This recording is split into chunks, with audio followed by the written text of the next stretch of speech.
a large telecom operator was negotiating to launch co-branded mobile handsets into the Indian market with one of the largest handset manufacturers in the world. The seller and buyer both were excited as it was a massive deal that would have helped them further solidify their position in the Indian market. The final meeting, after many discussions, was early morning at 9 a.m. that day. The seller arrived at the appointed time, but the buyer did not meet him until late at night. The buyer was using the delay tactics to frustrate the seller. When the time came for the meeting, the seller had already lost his steam. He was eager to complete the transaction. The buyer was still using his bargaining tactics. He asked that the seller provide component-wise pricing. Although the discussion was for the entire deal, but the buyer narrowed it down to component cost, production cost, and freight.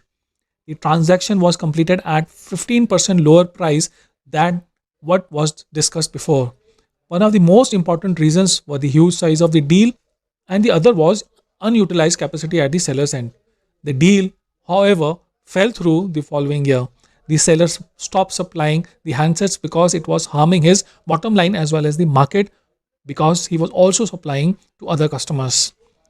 Negotiations are not about getting the best price out of the buyer. It is not a duel between two parties with each attempting to outdo the other. It's all about teamwork. It's all about getting the most out of one another, working together to create something that no single person could have done. It's all about the win-win situation. It's about respecting each other's situations and working together to achieve a common goal.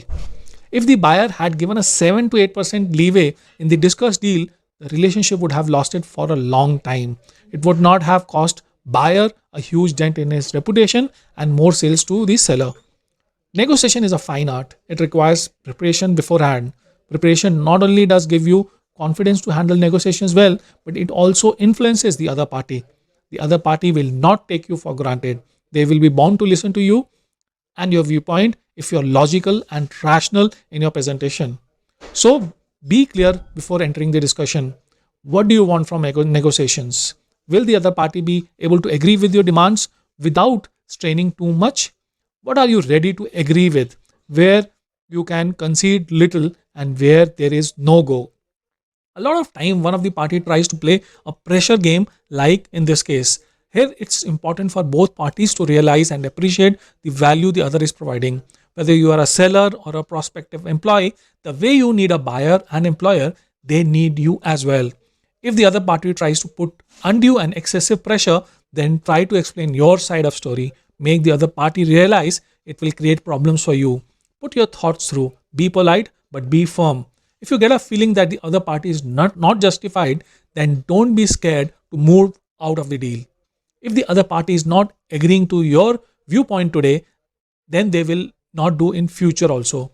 It's better not to start a relationship if you feel it won't last long.